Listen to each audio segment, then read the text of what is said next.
Hello ladies and gentlemen, and welcome to day 12 of 31 days of tutorials. My name is Ryan Hafey with Hafey Digital here, and in this tutorial I'm going to show you how to quickly and easily blur someone's face in Premiere Pro, kind of like this. Let's do it. Alright, so on my Premiere Pro timeline I have a clip of my wife that I have slowed down and nested, and to the left of the frame you can see these two girls walking by. And let's say I want to blur their faces. Well, there's a very easy way to do that. We can do that with the mosaic effect. So I'm going over to my effects here and I've searched for mosaic. I'm just gonna go ahead and drag that onto my clip.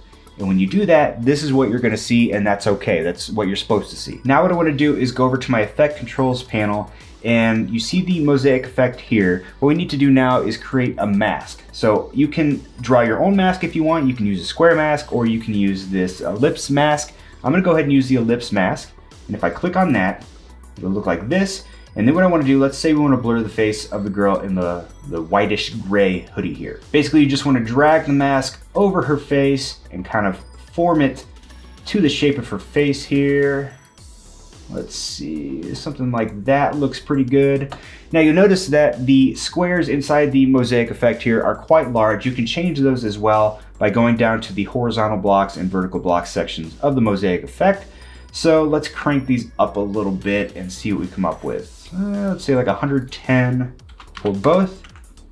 You can see it's still blurred out, but you can kind of tell that it's a face a little bit more. You just can't see any distinguishable features. I'm gonna reposition this mask just a little bit. Now the beauty of the mosaic effect is that you can track subjects throughout the duration of the clip. Now in this case, since I applied the mosaic effect where my cursor is here, I'm gonna need to track it forward and backward, but I'll show you how to do that now. So what I want to do here is make sure that the clip is selected. I'm going to go over to the mosaic effect in my effect controls panel, and let's go ahead and track it forward first. All I need to do, as long as the mosaic effect is where it needs to be, I just need to click on this little play button. It's going to start tracking it forward, and you'll notice that the mask moves right along with the girl's face. And then to track it backwards, all I need to do is get my cursor back to where this last keyframe was, let's say right there. And this time I'm going to track backwards. Watch what happens.